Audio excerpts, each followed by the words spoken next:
Hello guys, welcome back to my channel. आज आप लोग के लिए मैं एक फिर से नया ड्रामा लेकर आ गई हूँ। अगर आपको मेरी वीडियोस अच्छी लगती है तो लाइक करें, शेयर करें एंड सब्सक्राइब करें। और हाँ, कमेंट पर ज़रूर बताइए कि आपको ये वाला ड्रामा कैसी लग रही है। दोस्तों, कहानी की शुरुआत होती है एक बहुत ही अमीर, हैंडसम और रहस्यमय आदमी से, जिसका नाम सेंग यूटिंग होते हैं। वो फ्लैटिंग ग्रुप का सबसे बड़ा बॉस होते हैं और उसी का वो ऑनर होते हैं। और पूरा बेइजिंग के शहर के अमीर सर्कल्स में उसका सिक्का चलता है, बहुत खतरनाक वाला। लेकिन उसके बारे में शहर के बाजारों और गलियों में एक बहुत ही अजीबो गरीबो एक गंदी अफवाह फैली होती है कि सेंग को औरत नहीं बल्कि मर्दों लड़कों का शौक जाता है। कहा जाता है कि वो हर महीने अपने बिस्तर का मजा लेने के लिए अपने पास कुछ बेहद हैंडसम और जवान लड़कों को मंगवाते हैं। लेकिन उसका एक सख्त नियम होता है। जब उन लड़कों को चुना जाता है तो वो पूरी प्रोसेस में उन लड़कों की आंख पर पट्टी बंधी होती है, ताकि कोई कुछ देख ना ले और संयुद्दीन को देख ना ले और पहचान ना ले। दोस्तों, अब यहीं पर एंट्री होती है हमारी कहानी की मेड लीड यानी हीरोइन की। किसी को सैंग यूटिंग का असली चेहरा दुनिया के सामने लाना होता है और उसके लिए हीरोइन को एक बहुत बड़ा काम सौंपा जाता है। काम यही है कि उसे एक खुफिया कैमरा लेकर सेंग यूटिंग के पास जाना होता है। कमरे में जाने के बाद चुपके से उसका चेहरा और उसकी हरकतें रिकॉर्ड करने रहते हैं। अगर वो ये काम पूरा कर लेती है तो उसे इनाम के तौर पर 10 लाख रुपया मिलेंगे, वो भी एक साथ। शुरुआत में हम लोग की हीरोइन बहुत ही डरी हुई होती है कि अगर वो पकड़ी गई तो उसका क्या होगा। वो तो एक नंबर का डेविल पर्सन है। लेकिन उसे भेजने वाले लोग उसे दिलासा देते हैं और कहते हैं, तुम फिक्र मत करो, सैंग न्यूटिन को सिर्फ लंबे चौड़े और भारी कदकाठी के लड़का ही पसंद होते हैं। तुम्हारा शरीर तो जैसे छोटा सा और नाजुक है, तुम तो पहली नजर में ही रिजेक्ट हो जाओगी उसके सामने। बस तुम्हें वहां जाकर किसी तरह उसका शक्ल रिकॉर्ड करनी होगी। लेकिन दोस्तों, लेकिन किस्मत को कुछ और ही मंजूर था। जब सिलेक्शन होते हैं तो सैंग यूटिंग किसी और को नहीं बल्कि इसी हीरोइन को चुन लेती है। हीरोइन अंदर ही अंदर पूरी तरह कांपने लगती है और सोचती है, आह गॉड, इन लोगों ने मुझे क्यों चुन लिया। अगर सेंग यूटिंग को ये पता चल गया कि मैं एक लड़का नहीं बल्कि एक लड़की हूँ तो वो मुझे जिंदा नहीं छोड़ेंगे। और दोस्तों, वही हुई जिसका डर थी। जैसे ही वो कमरे के अंदर जाती है, सेंग यूटिंग को उसे हरकतों और उसकी बॉडी के शेप से शक हो जाती है। और उसके बाद सेंग यूटिंग उससे कहते हैं, तुम मुझसे अपना चेहरा छुपाना चाहते हो, चलो आज मैं तुम्हें साबित करता हूँ कि मुझे लड़का पसंद है ना लड़की पसंद है।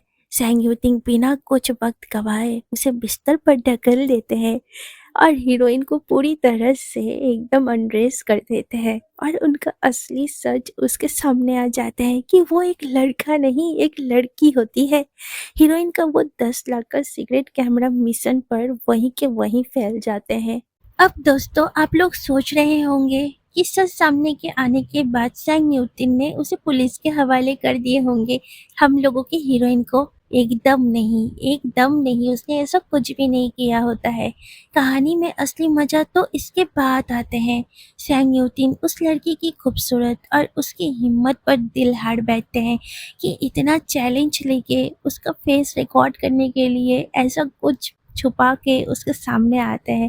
और यही सब देखने के बाद हम लोग के हीरो हीरोइन के ऊपर एकदम पगलू हो जाते हैं और उसे कैद कर लेते हैं और उसे अपना हवस का शिकार बनाने के लिए पूरी की पूरी 20 लाख का ऑफर देते हैं, वो भी 1 नाइट के लिए, जिसे एक तरह से खुद को बेचने का सौदा कहा जा सकता है। दोस्तों, जैसे ही हमने देखा था कि हीरोइन सैंग यूटिंग के कमरे में पकड़ी जा चुकी थी, अब रात के सिगरेट बंद कमरे के अंदर सैंग यूटिंग उस लड़की को अपना बेहद करीब खींच लेते हैं और वो उसके होठों को अपना गिरफ्तार में लेते हैं और एक बहुत ही वाइल्ड डीप किस करते हैं। उसके साथ साथ एकदम उसके सांस भी रोक देते हैं। वहीं पर लड़की खुद को छोड़ने की कोशिश करती है, चिल्लाती है और कहती है, मुझे मत छुओ। लेकिन सैंग यूटिंग के सिर पर दीवानी सवर थी, वो भी हवस की। वो उसे बेड पर गिरा देते हैं और उसके जिस्म के साथ खेलने लगते हैं। हालांकि वो आखिरी हद पार नहीं करता है, यानी वो आखिरी स्टेप नहीं लेता है दोस्तों। लेकिन एक लड़की और एक लड़का के बीच जो भी कुछ होना चाहिए वो सब कुछ उस रात उस बेड पर हो जाते हैं। सैंग विटिंग उसके कानों के पास फुसफुसाते हुए कहते हैं, तुम मेरे बेड तक आई हो, मुझे तुम्हारा जिस्म पर अपना कोई निशानी तो छोड़नी ही होगी ना, वरना अगर बाहर के लोगों को पता चला कि तुम बिना कुछ किए ही बच गई तो कल सुबह तुम्हारे इस दरवाजे से जिंदा बाहर निकलना मुश्किल हो जाएंगे। और यही वजह थी कि वो रात भर उसके बॉडी को किस करता रहा, उसे लव बाइट करता रहा और उसके गर्दन पर एकदम पूरा डीप मार्क्स छोड़ दिया लव बाइट की। अगली सुबह जब हीरोइन इस पूरी वारदात के बाद अपना बॉस जिसने उसे मिशन पर भेजा गया था उसके पास लौटती है तो वो गुस्से में आग का बबूला हो जाती है। उसका बॉस पूछता है, तुम इतने गुस्से में क्यों हो, आखिरकार रात में उसने तुम्हारे साथ क्या क्या किया, बताओ तुम मुझे। हीरोइन चिढ़कर कहती है, वो मुझे फन समझ के बैठा हुआ था और वो मुझे कई फन सिखा रहा था और मैं क्या मजाक हूँ, वो मेरे साथ मजाक कर रहा था। दरअसल हीरोइन को अब समझ आ चुकी थी कि सैंग युटिंग जैसे बड़े और ताकतवर लोग बहुत चालाक होते हैं। वो कहती है, उसे पहले से पता था कि मैं वहाँ किस मकसद से आई हुई हूँ। वो जानबूझकर मेरे साथ खेल खेल रहा था, मेरी मजबूरी का फायदा उठा रहा था। बस एक बार वो मेरे हाथ लग जाए फिर मैं उसे छोड़ूंगी नहीं। उस सैंग विटिंग को उसका बॉस उसे शांत करवाता है वहां पर और कहता है, शांत हो जाओ, तुम बहुत किस्मत वाली हो कि तुम सैंग युटिंग जैसे खतरनाक आदमी के चंगुल से बचकर निकल गए, नहीं तो उसके चंगुल से बचना मुमकिन नहीं, नामुमकिन होते हैं। अब दोस्तों बात आती है पैसों की। सैंग युतिंग ने हीरोइन को जो 20 लाख रुपए दिए थे उस रात को, उसमें से हीरोइन ईमानदारी दिखाते हुए 10 लाख रुपया अपना बॉस को ट्रांसफर कर देती है, जिसमें से कुछ पैसा क्लाइंट के डिपॉजिट के साथ और बाकी उसके मेहनत की फीस ले लेते हैं। लेकिन उसका बॉस वो पैसा लेने से मना कर देते हैं और कहता है, ये पैसा तुम अपने पास ही रखो क्योंकि तुम्हारी बहन की तबीयत बहुत खराब है ना, और उसकी मेडिकल की फीस भी तुम्हें भरना पड़ेंगे, पैसे की सख्त तुमको अभी बहुत जरूरत है, इसीलिए तुम ले लो। लेकिन कहानी यही खत्म नहीं होती है दोस्तों। बॉस कहता है कि उनके पास अभी भी एक नया और बहुत ही अर्जेंट ऑर्डर आए हुए हैं। इस काम की कीमत बहुत बड़ी होती है, पूरी 50 लाख रुपए, वो भी एक साथ। लेकिन ये काम जितना बड़ा है उतना ही ना रिक्सी होते हैं। दरअसल मिशन कुछ एक बहुत खतरनाक होते हैं। एक बहुत ही अमीर खानदान की लड़की है जिसके घर वाले जबरदस्ती उसके साथ ही एक अपाहिज यंग मास्टर से करवा देते हैं। वो लड़की उस अपाहिज लड़के के साथ नहीं करना चाहती है, इसीलिए उस लड़की ने हीरोइन के बॉस को ये काम दिया है कि कोई ऐसा हॉट और खूबसूरत लड़की भेजा जाए जो इस अपाहिज यंग मास्टर को अपने बॉडी का जाल में फंसा सके, उसे सीड्यूस कर सके और उसके साथ बेड शेयर तक करे। जैसे ही वो अमीर लड़की उन दोनों को रंगों हाथों पर बिस्तर पर पकड़ेंगे और वो शादी और सगाई वो वहां पर तुरंत तोड़ देगी। लेकिन कहानी में ट्विस्ट तो ये है कि इस बार सिर्फ नाटक नहीं करना है।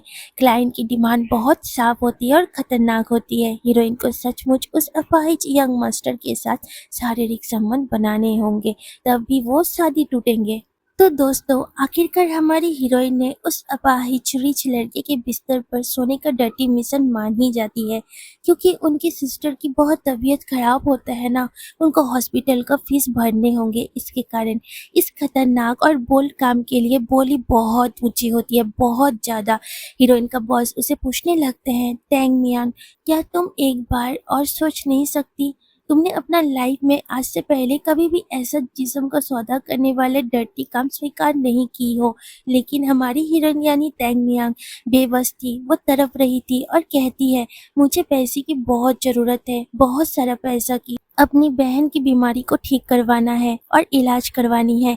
और इसी मजबूरी में वो दिल पक्की कर लेती है और कहती है, ठीक है, आज रात को मिलते हैं। उधर सैंग युतिंग जिसने पहली रात टैंग मियांग को अपना हवस का शिकार बनाया था, उसको भी हम लोगों का हीरोइन की ये न्यू ऑर्डर की भनक लग चुकी होती है और वो भी इस खेल में एकदम बैकग्राउंड के जैसे एंट्री मार चुका होता है, वो भी सीक्रेटली खतरनाक वाली। दोस्तों रात होती है और सीन शिफ्ट होते हैं एक बड़े ही लाइट नाइट क्लब पर, जहां म्यूजिक बज रहे होते हैं और लोग कहते हैं चिल्ला चिल्ला के नाचो। इस क्लब की महफिल में तंग मियांग अपना मिशन को टारगेट को देखती है। कुछ लोग वहां हंसते हुए मजाक उड़ाते हैं, अरे मैंने तो इस लड़के अपाहिज के साथ अभी तक डांस भी नहीं किया, क्या इसके पैर हिल भी सकते हैं। दरअसल ये अपाहिज लड़का तैंग मियांग का टारगेट होते हैं आज रात का, जिसका नाम है यंग फिंग। वो यंग फैमिली का छोटा बेटा होता है जो कई सालों से डिसेबल है, अपाहिज है। तंग मियांग मन ही मन सोचते हैं कि उसको कैसे करके आज रात इस लड़के के करीब जाना है, उसका जिस्म को छूना है और उसको अपना हुस्न के जाल में फंसाकर उसको बेड तक पहुंचाना है और मिशन कंप्लीट करना होता है। दोस्तों, अब टैंग मियांग को इस यंग फैमिली का वो काला सच भी पता चल जाती है, जो बाहर से दिखने में बेहद शरीफ लगते हैं। फर्स्ट टायर अमीर फैमिली में आते हैं, लेकिन इस पूरे खानदान की असली पावर इस अपाहिज लड़के के हाथ में नहीं होते हैं, बल्कि उसकी माँ के हाथ में होते हैं। और वो औरत कोई आम औरत नहीं होती है, बल्कि एक बेहद क्रूर और बेरहम रूटलेस वाला कैरेक्टर वाला औरत होते हैं। उस रात का खूनी इतिहास ये है कि उसने अपने पहले पति के खानदान की सारी दौलत और जायदाद को हड़प लिए थे। इतना ही नहीं, उसने पहले पति को इस कदर एकदम इतना टॉर्चर किया होता है कि तंग आकर वो गुस्से और सदमे में तड़प तड़प कर मर गया है। पहले पति की मौत के बाद उसका दिल यंग फ्यूंग के पिता पर आ गया है और उसने जबरदस्ती करके उससे शादी कर ली है। दोस्तों, इस खानदान में नफरत का खेल यही खत्म नहीं होती है। इस कहानी में एक और विलेन की एंट्री होती है, जिसका नाम है यांग जिंग, और ये बहुत एक डेंजरस और खतरनाक वाली एक विलेन होते हैं। वो इस अपाहिज लड़के का सौतेला भाई होते हैं। वो इतना खतरनाक और साइको होते हैं, जबकि वो 18 साल का था तब उसने अपने ही स्टेप फादर को गाड़ी से कुचलाकर या टॉर्चर करके मौत का घाट उतार देते हैं। हालांकि इस कुछ सालों में जब छोटा बेटा यानी यंग फ्यून बिजनेस में आगे बढ़ने लगते हैं, तो बड़े भाई यंग जेंग को डर लगने लगता है कहीं उसका गद्दी और दौलत छीन ना जाए उनके हाथों से। अपने भाई के खौफ और उसकी हैवानियत से बचने के लिए यंग फ्यून ने अपने ही हाथों से अपना भाई का पैर तोड़ डालते हैं, वो भी खतरनाक वाला, ताकि वो अपाहिज बन जाए पूरा लाइफ टाइम के लिए और उसका भाई उसे कमजोर समझ के उसे छोड़ दे। और उनकी जो माँ, वो जालिम माँ, वो इतनी डाइन होती है कि वो अपने ही दोनों सगे और सौतेलो बेटों को इस दौलत के आगे में एक दूसरे को खून बहने के लिए आपस में लड़वाती रहती है हर वक्त। और वो यंग फ्यूंग का तो कुछ साइड लेती ही नहीं है, ज्यादा वो यंग सिंह का ही साइड लेती है। दोस्तों, तभी तैंग यांग अपने बॉस से कहती है, मुझे तो बस अपना मिशन पूरा करने से मतलब है, क्या मैं उस लड़के को फंसाने के लिए थोड़ी जबरदस्ती कर सकती हूँ। बॉस कहता है, हाँ हाँ क्यों नहीं, इसमें कौन सी बड़ी बात है, अपना ताकत का इस्तेमाल करो। तभी वहाँ कुछ मावाली और गुंडे आ जाते हैं, जो उस डिसेबल पर्सन को, अपाहिज उस लड़का को बॉडी को देखकर उस पर ना एकदम गंदा गंदा बातें बोलने लगते हैं। वो कहते हैं कि हंसते हुए कहते हैं, अरे शर्माओ मत, जरा हमें भाइयों को भी तो देखने दो कि तुम्हारा ये जो बैठे बैठे इतना बढ़िया जो फिगर बना के रखे हो कितना कातिलाना है। टैंग मियांग वहां पर एकदम खतरनाक वाली एंट्री लेती है, मुंह में मास्क पकड़ के, और सबको ना लात मार के ना स्विमिंग पूल पर गिरा देते हैं। और वहां से उस डिसेबल पर्सन को, यंग मास्टर को, यंग फ्योन को सिगरेट रूम तक, कमरे तक लेके चले जाते हैं अपना मिशन कंप्लीट करने के लिए। जैसे ही तंग मियांग कमरे में घुसती है, यंग फ्योन घबरा जाते हैं। उसे पता है कि उसका साइको बड़ा भाई उसे जान से मारना चाहते हैं। वो तैंग मियांग से कहते हैं, तुम्हारा शुक्रिया, लेकिन तुम यहाँ से जितनी जल्दी हो सको चली जाओ।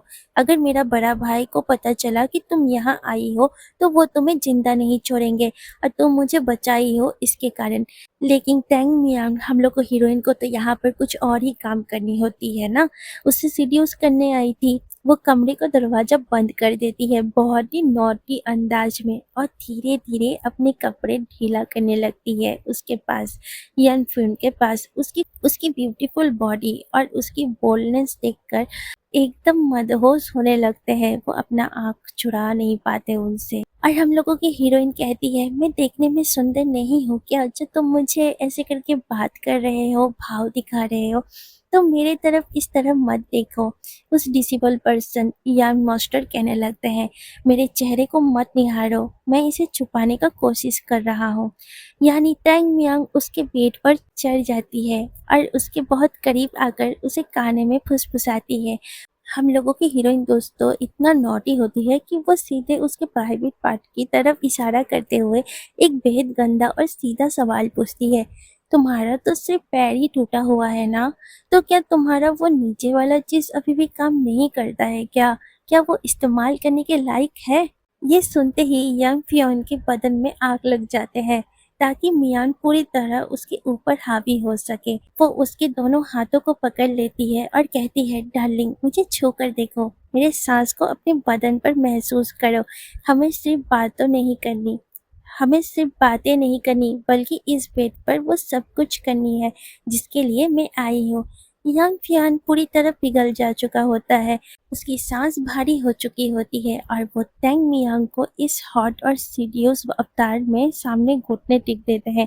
लेकिन ठीक उसी वक्त जब दोनों इस कदर करीब आ चुके थे, बेड पर इंटीमेट हो चुके थे, अचानक अचानक कमरे में दरवाजा जोर से खटखटा जाता है और कोई अंदर आ जाते हैं।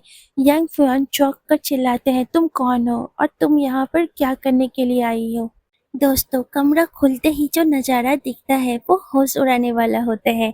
बेड पर टैंग मियान और यंग फ्यून बेहद गंदा तरीके से और इंटीमेट हालात में पकड़े जाते हैं। उनके बिखरे कपड़े और बदन की हालत लाइव स्ट्रीम के जरिए सबके सामने आ जाते हैं।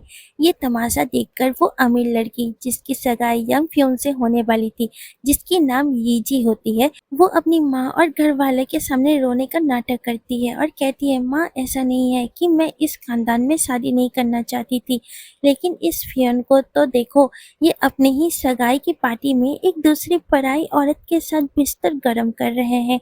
इसने मेरे साथ धोखा किया। अगर हमारी शादी हो गई तो ये लोग मेरे साथ कैसे बर्ताव करेंगे, ये फैमिली कैसे बर्ताव करेंगे? मैं इसे कभी बर्दाश्त नहीं कर सकती हूँ। मुझे ये सगाई अभी के अभी तोड़नी है। अपनी चाल कामयाब होते देखकर वो अमीर लड़की अंदर ही अंदर बहुत खुश हो जाती है। लेकिन तभी हमारी हीरोइन टैंग मियांग अपनी बिखरी हुई ड्रेस को ठीक करते हुए बेड से उठती है। वो जरा भी शर्माती या डरती नहीं है, बल्कि उस अमीर लड़के की आंखों में आंखें डालकर पूरे सीरियस मोड के साथ एक बेहद गंदा और बोल्ड ताना मारती है। टैंग मियांग हंसते हुए कहती है, माना कि तुम्हारा ये होने वाला दूल्हा अपने पैरों पर खड़ा नहीं हो सकता है, लेकिन बेड पर इसका कमर की ताकत बहुत है, लाजवाब है। मैंने तुम्हारे लिए पहले ही इसका टेस्ट ले लिया।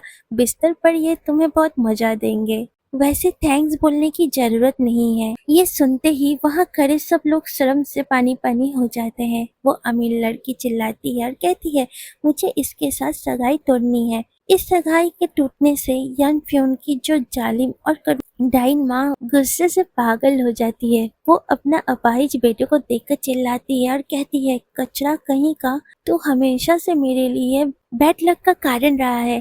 टैंग मियन बीच में आकर कहती है, इसे मत मारो, इसे मैंने ही सीरियस किया था, गलती तो मेरी है ना। ये सुनकर वो जालिम माँ चिल्लाती है और कहती है, तुम नीच लोग, तुम्हें क्या लगता है मैं तुम्हें दोनों को ऐसे ही छोड़ दूंगी? इस लड़के को खिसक कर यहाँ से बाहर निकालो और इस लड़की को यहाँ से खिसक के यहाँ से बाहर निकालो और इसकी औकात याद दिलाओ। जैसे ही गुंडे यंग फ्योन को मारने के लिए आगे बढ़ते हैं, कहानी में सबसे बड़ा ट्विस्ट अब आते हैं। वो अपाहिज लड़का जो आज की अपनी माँ और भाई के सामने एक शब्द भी नहीं बोला था, वो टैंग मियांग की उस रात की टच और उसके प्यार से ऐसे दीवानी हो चुके थे, अपनी माँ के सामने ऊंची गला में बात करते हैं। वो चिल्लाकर कहते हैं, इसे कोई हाथ नहीं लगाएगा। माँ, तुम इस पर हाथ उठाने का हिम्मत भी मत करना। मैं इस लड़की से शादी करना चाहता हूँ। मैं सिर्फ इसे शादी करूंगा। मैं अगर इस लाइफ में अगर किसी को शादी करूंगा तो इसी से करूंगा। जो भी किया है मैंने किया है, मैं इनका रिस्पॉन्सिबिलिटी पूरा लाइफ टाइम भर के लिए उठा लूंगा। वो जालिम माँ शॉक हो जाती है। उसका डिसेबल रहने वाला बेटा एक मामूली लड़की के लिए मामूली लड़की के लिए उसके साथ लड़ रहा होता है। वो गुस्से में कहते हैं, भले ही तू एक कचरे का टुकड़ा है, लेकिन तेरी ये हिम्मत कैसी हो गई मेरी जुबान के ऊपर जुबान चलाना। दोस्तों, तभी यंग फ्यून अपनी माँ से कहने लगते हैं कि टैंग मियान का जान का भीख मांगते हुए कहते हैं, मैं वैसे भी एक बेकार इंसान हूँ, मुझे इस खानदान की दौलत से कुछ नहीं चाहिए, बस तुम मुझे वादा करो कि तुम टैंग मियांग और मुझे जिंदा छोड़ दोगे। अगर तुम मान जाओ तो मैं वादा करता हूँ कि मैं हमेशा हमेशा के लिए हम और टैंग मियान बहुत दूर चले जाएंगे आप लोगों की जिंदगी से। लेकिन तभी वहां उसका वो कमीना बड़ा भाई यांग जिंग आ जाते हैं। वो मुस्कुराते हुए कहते हैं, नहीं भाई, ऐसा तो नहीं चलेगा, तुम इस हालात में कैसे पहुंच गए। टैंग मियान मन ही मन सोचता है कि मैं किस पागल औरत से मिल गई और कहाँ पर उलझ गई और इतना दलदल में मैं फंस भी कैसे गई। बड़ा भाई नाटक करते हुए कहते हैं, अब जब फुआन ठीक हो रहे हैं तो चलो सब मिलकर पुराने पुश्तैनी मकान में शिफ्ट हो जाते हैं ना। अगर तुम्हें इस लड़की से शादी करनी है तो तुम्हें हमारे साथ चलना ही होगा। मैं ना माँ का और तुम्हारा होने वाली बीवी का बहुत ख्याल रखूंगा। दोस्तों, वो बड़ा भाई असल में इन दोनों को अपने घर ले जाकर तरपा तरपा कर मारना चाहते हैं।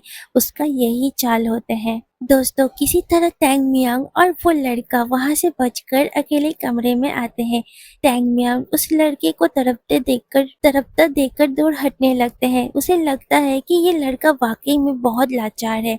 लड़का उसका आंखों में देखता है और भरे मन से पूछता है, क्या तुम भी मुझे नफरत करने लगी हो क्या, क्योंकि मैं एक अफाहिज हूँ? क्या तुम्हें मेरा टूटा हुआ पैर पसंद नहीं आया? टैंग मियान गहरी सांस लेती है और बिना कुछ छुपाए कड़वा सच उसके मुंह पर मारती है। वो कहती है, देखो, कोई गलतफहमी मत पालो, मेरी तुमसे कोई लेना देना नहीं है। मैं तुम्हारे साथ उस रात बेड पर सिर्फ इसीलिए सोई थी क्योंकि मुझे एक बहुत मोटा रकम मिले हुए थे। मैंने सिर्फ पैसों के लिए तुम्हारे जिस्म को छुआ था और तुम्हारे साथ संबंध बनाए। ये सुनकर वो लड़का उदास होने से बजाय एक गहरी और सातिर मुस्कान हंसता है। उसे समझ आ जाता है कि इस लड़की को सिर्फ पैसों की भूख है। वो बेड पर टैंग मियांग का हाथ पकड़ता है, उसे अपने करीब खींचता है और सीधे उसकी कमर पर हाथ डालते हुए कहता है, अच्छा, तो तुम्हें सिर्फ पैसा चाहिए, तो क्या मैं तुम्हें तुमसे शादी करने के लिए और मेरे बिस्तर पर हमेशा रहने के लिए पैसा दे सकता हूँ? मैं तुम्हें यान परिवार के नरक से भागने और अपना जान बचाने के लिए पूरे 10 मिलियन यानी 1 करोड़ रुपया देने का तैयार हूँ। प्लीज मुझे बचा लो, मैं जिंदा रहना चाहता हूँ और मुझे इस परिवार से दूर लेके चलो, मेरे पास बहुत सारा पैसा है। टैंग मियान उस अपाहिज लड़के का ये रूप देखकर दंग रह जाती है, जो अपने ही जान बचाने के लिए, हिफाजत के लिए करोड़ों रुपया फेंकने को तैयार है।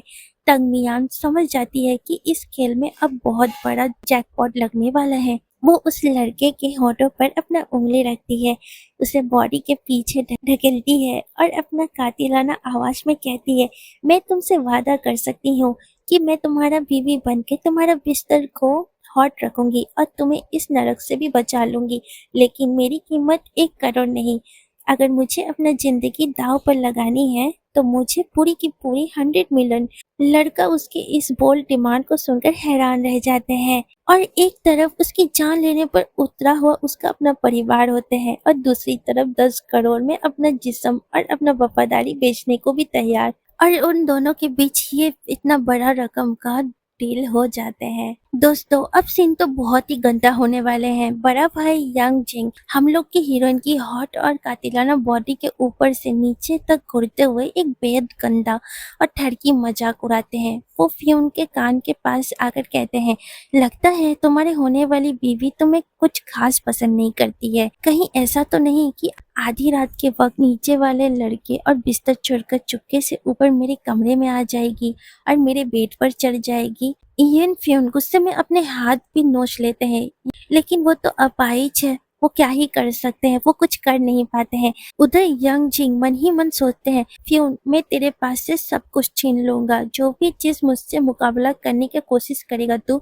मैं वो सब कुछ छीन लूंगा, चाहे वो जायदाद ही हो, चॉइस की तेरी ओमेन ही क्यों ना हो। अब वो विलन यांग जिंग अपना वफादार नौकर को एक एक कोने में ले जाते हैं और उसे एक सीक्रेट नशीली दवा देते हैं। वो कहते हैं जाओ और ये नशीली ड्रग्स इस दूसरी छोटी मालकिन के कमरे पर देकर आ जाओ, और हाँ, अपनी आंखों में पूरा देखना कि वो दूध पूरा मिल्क वो पी रही है क्या नहीं। वो नौकर के सामने हम लोग की हीरोइन की अश्लीलता बताते हुए कहते हैं जो औरत एक लंगड़े अपाहिज के बिस्तर को साथ सो सकती है वो भले कितना शरीफ होगी। जब ये अपाहिज के साथ सोती है तो बहुत घमंड दिखा रही थी ना। आज रात जब ये नशीली दवा इसके बदन में आग लगाएगी तब ये घुटने पर आकर मेरे सामने अपना इज्जत की भीख मांगेगी और यही चीज देखने में मुझे बहुत मजा आएंगे। रात के 12 बजते ही मिंग मिंग अपने ही कमरे में अकेली आती है। दवा का असर शुरू होने ही वाला होता है तभी कमरे का दरवाजा धीरे से खुलता है और साइको वो विलेन यांग जिंग दबे पाव मिंग मिंग के बेड के पास पहुंच जाते हैं। वो मिंग मिंग के जिस्म को छूने ही वाला होता है तभी यहाँ यांग फ्योन अपने व्हीलचेयर पर आ जाते हैं। यांग फ्योन गुस्से में कांपते हुए चिल्लाते हैं, जंग तुम आधी रात को मेरे मंगेतर के कमरे पर क्या कर रहे हो। यांग जिंग पकड़ा जाते हैं लेकिन वो इतना बेशरम शातिर होते हैं कि वो अपनी गलती मानने के वजह सारा इंजाम मिंग मिंग के ऊपर कर देते हैं, उसे चरित्रहीन कह देते हैं। वो हंसते हुए कहता है, अरे भाई क्या ये साफ नजर नहीं आ रहा है, मैं तो बस तुम्हारे होने वाली बीवी के साथ एक छोटा सा गेम कर रहा था। लेकिन ये औरत सचमुच बहुत ही गहरी और डिसरेस्पेक्टेबल वाली औरत है। इसे जानबूझकर अपने कमरे का दरवाजा खुला रखा था ताकि आधी रात को ये मुझे सीड्यूस कर सके। तभी वो बेड से जब भी उठते हैं तभी देखते हैं जो मेट्स उनको मिल देकर गए थे हम लोग की हीरोइन को, वो ही मेट ना उस बेड पर लेटे हुए रहते हैं और हम लोग की हीरोइन तो दूसरे कमरे से आती है और एंट्री मारती है और कहते हैं कि क्या आप मेरे लिए बता रहे हो ऐसा बात, पर मैं तो वहां पर हूँ ही नहीं, मैं तो अपना फियोंसे के रूम पर थी। आप देखिए बढ़िया से। तभी देखते हैं वो मेड ना बहुत जोर से रोने लगती है और कहने लगती है कि आप तो एक नंबर के थड़की इंसान हो आप लोग। दोस्तों तभी कहानी में एक नया मोड़ आता है। हम लोग की हीरोइन जो दूध की गिलास पी ली होती है, अब वो ना बहुत जोर से रोते हुए बात बताती है हम लोग के हीरो को और कहती है, बेबी उन्होंने जो मुझे दूध का गिलास दिए हुए थे वो तो मैं पी ली थी। तब हम लोग का हीरो कहते हैं कि तुम तो झूठ मूठ के पिए थे ना। तब हम लोग की हीरोइन कहती है कि नहीं, मैं तो सचमुच का पी ली थी और वो दूध का गिलास पर जो ड्रग मिलाया गया था उसका असर अब मेरा होने लगे हैं। यहाँ हमें पता चलता है कि दूध का गिलास हम लोग की हीरोइन पी ली होती है। बहुत ही सीरियस के अंदाज से कहने लगती है, तुम तो मेरे मालिक हो ना, ये बहुत जरूरी है कि तुमने मुझे चोट पहुंचाए। अब तुमको ही मुझे इस जहर का तोड़ एंटीडोट देना होगा, ये तुम्हारी जिम्मेदारी है। और यही बोलने के बाद फिर से वो लोग वही इंटीमेट हो जाते हैं। दोस्तों अब कहानी और भी दिलचस्प होने लगी है। यहाँ पर वही विलेन को दिखाए जाते हैं। यहाँ पर सब लोग ड्रिंक कर रहे हैं और वो विलेन कह रहे हैं अपने दोस्तों को कि ये देखो मैंने एक टाइटल बनाए हुए हैं, उनको अपना मैं तरपा तरपा के मारूंगा, अब उनको छोड़ने वाला नहीं हो। और वो लोग सब पूछने लगते हैं उनका फ्रेंड लोग कि क्या टाइटल बनाए हो। तब वो बताने लगते टाइटल यही है कि एक अपाहिज यंग मास्टर का अपना मोहब्बत के लिए 500 मील रेंगते हुए जाना और वहां पर ठोकर खा खा कर मर जाना। इस लाइफ पर उसको कुछ भी नहीं मिलेंगे, ना उसको उसका फैमिली का प्रॉपर्टी मिलेंगे, ना उसका पसंदीदा औरत मिलेंगे, मैं उनसे सब कुछ छीन लूंगा। तब भी सीन ना बदल जाते हैं और एक खतरनाक एक सीन आ जाते हैं कि उस होटल पर अब वही सैंग वेटिंग वहां पर आएंगे।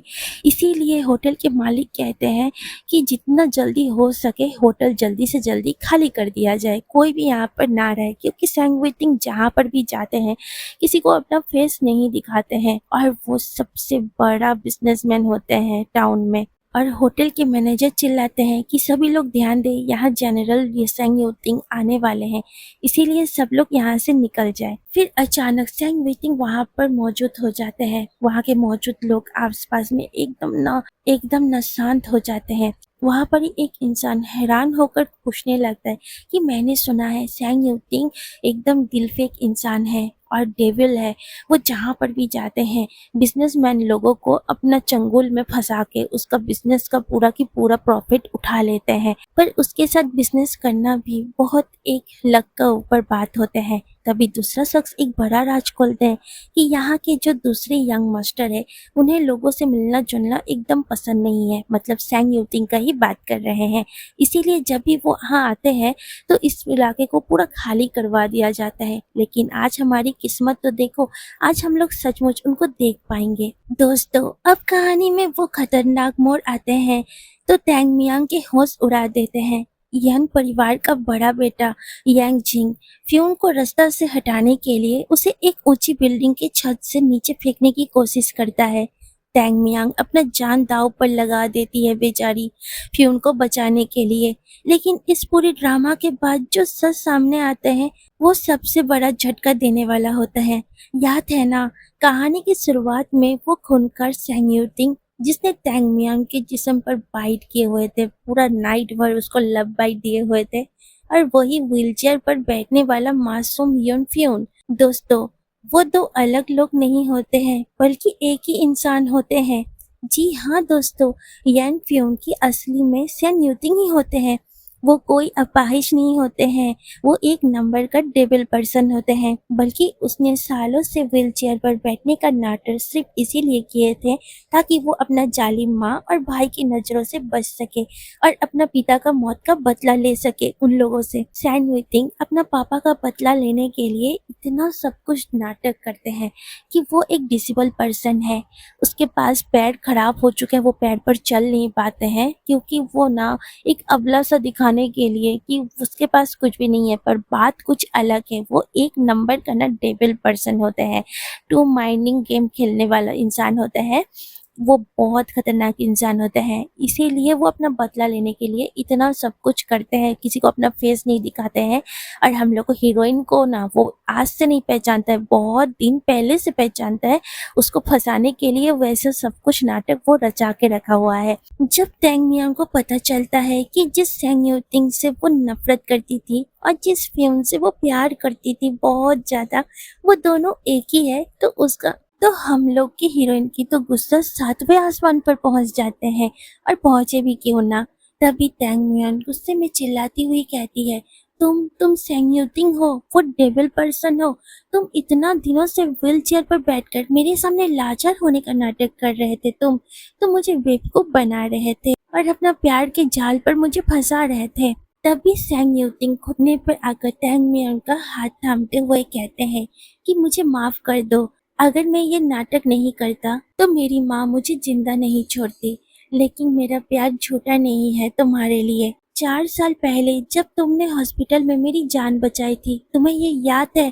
तभी से तुमसे मैं प्यार कर बैठा हूँ। मेरी माँ ने तुम्हारे पूरा परिवार को बर्बाद कर दिए हैं, बिजनेस से, हर चीज से। और मैं सब कुछ ठीक करना चाहता हूँ।